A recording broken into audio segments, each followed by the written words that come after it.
Assalamualaikum warahmatullahi wabarakatuh.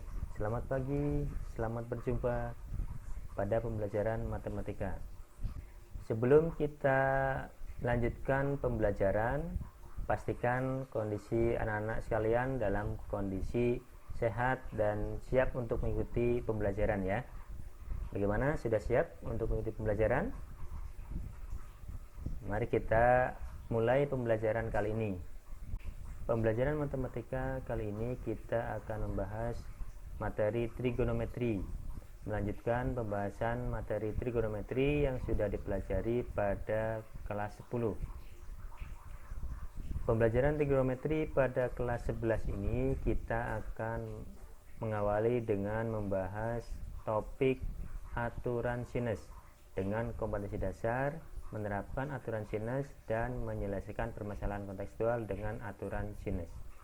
Namun pada pembelajaran lewat video pembelajaran ini akan mempelajari bagaimana menentukan rumus aturan sinus sebelum kita menerapkan dan juga menggunakan aturan sinus tersebut untuk menyelesaikan permasalahan kontekstual. Baiklah, mari kita mulai dengan membahas bagaimana menentukan rumus aturan sinus. Misalkan dipunyai segitiga ABC dengan panjang sisi BC adalah A satuan, panjang sisi AC adalah B satuan, dan panjang sisi AB adalah C satuan. Untuk menentukan rumus aturan sinus, kita terlebih dahulu buat garis tinggi. Misalkan kita buat dua buah garis tinggi di sini dari titik A ke titik D, atau garis tingginya di sini adalah AD, dan juga dari titik C ke titik E dengan garis tinggi adalah CE. Selanjutnya kita perhatikan segitiga AEC dan segitiga BEC. Segitiga AEC yang mana? Ini segitiga AEC. Ini segitiga BEC.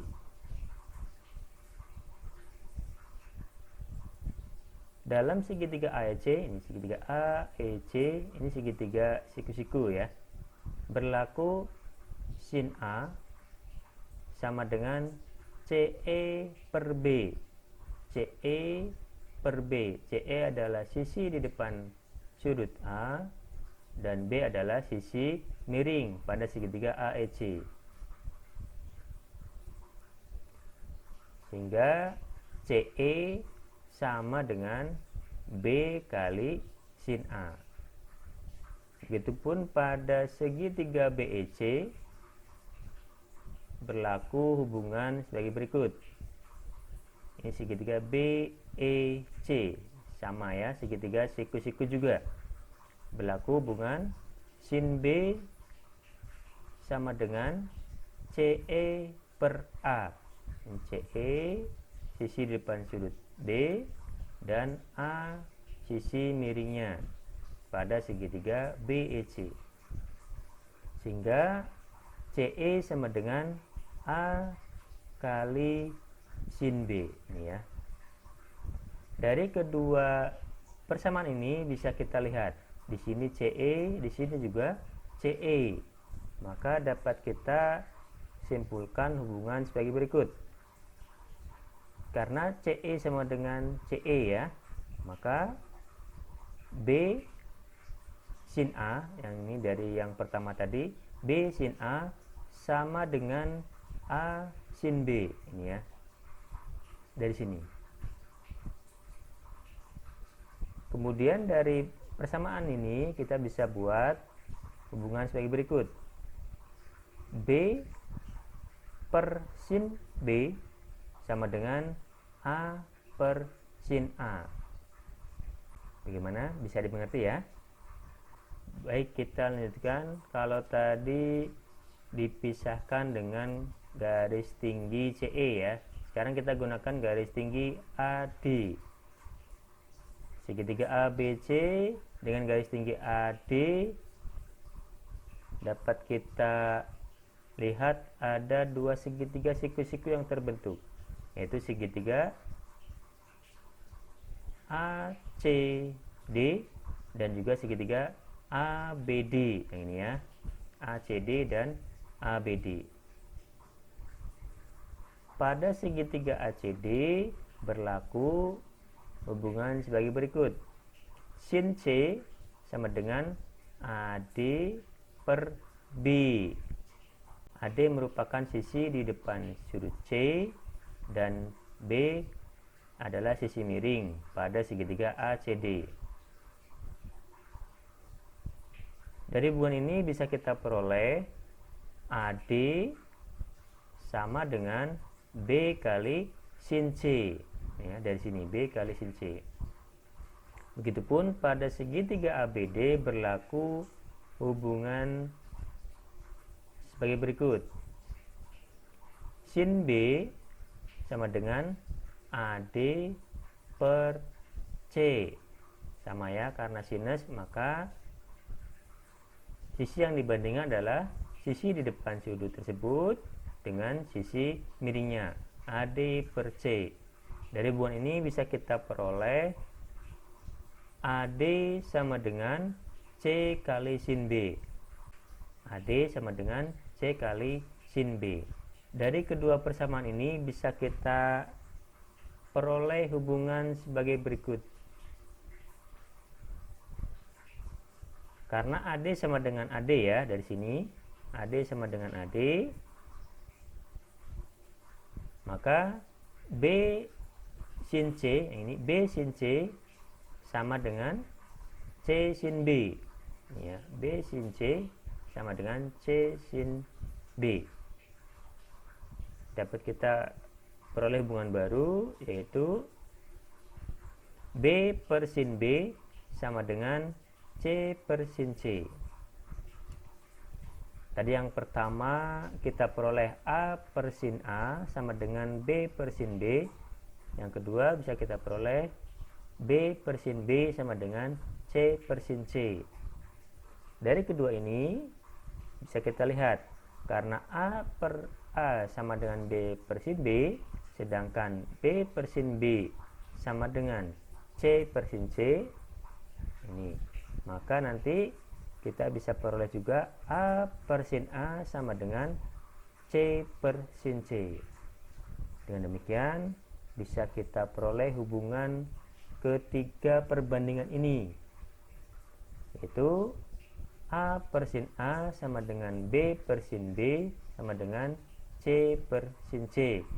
Hubungan ini yang dinamakan sebagai aturan sinus. Bagaimana bisa dimengerti ya? Aturan sinus ini bisa kita gunakan jika kondisinya sebagai berikut. Nah, pada segitiga tersebut diketahui sisi sudut-sudut atau sudut sisi sudut atau sisi sisi sudutnya. Ilustrasinya adalah sebagai berikut. Kondisi segitiga yang bisa kita tentukan ukuran segitiga tersebut dengan menggunakan aturan sinus. Yang pertama, kondisinya seperti ini. Kita lihat sisi atau sudut yang berurutan ya, yang berdekatan. Di sini sisinya 1, sudutnya 2. Urutannya sisi, sudut, sudut. Ini tadi kondisi yang pertama ya, sisi, sudut, sudut. Yang kedua, ini sisinya di sini misalkan, maka ini kondisinya yang diketahui adalah sudut, sisi, sudut. Kondisi yang ketiga tadi, jika kondisinya sebagai berikut. Kita lihat sisinya dulu. Di sini yang berurutan sisinya, kemudian salah satu sudut. Pada kondisi ini diketahui sisi, sisi, sudut. Ya. Demikian tadi bagaimana menentukan rumus aturan sinus dan juga bagaimana kondisi agar kita bisa gunakan aturan sinus tersebut. Bagaimana? Bisa dimengerti ya? Sebelum kita lanjutkan dengan contoh soal, kita buat refleksi terlebih dahulu. Misalkan segitiga ABC ya, segitiga ABC dengan panjang sisinya adalah A, B, dan C. Di sini bisa diperhatikan panjang sisi di depan sudut A adalah A, panjang sisi di depan sudut B adalah B, dan panjang sisi di depan sudut C adalah C. Pada segitiga ABC berlaku aturan sinus sebagai berikut. A per sin A sama dengan B per sin B sama dengan C per sin C. Aturan sinus ini bisa kita gunakan untuk menentukan unsur-unsur segitiga jika diketahui sisi sudut-sudut atau sudut sisi sudut atau sisi sisi sudut. Ini 3 kondisi untuk dapat menggunakan aturan sinus dalam menentukan unsur-unsur segitiga.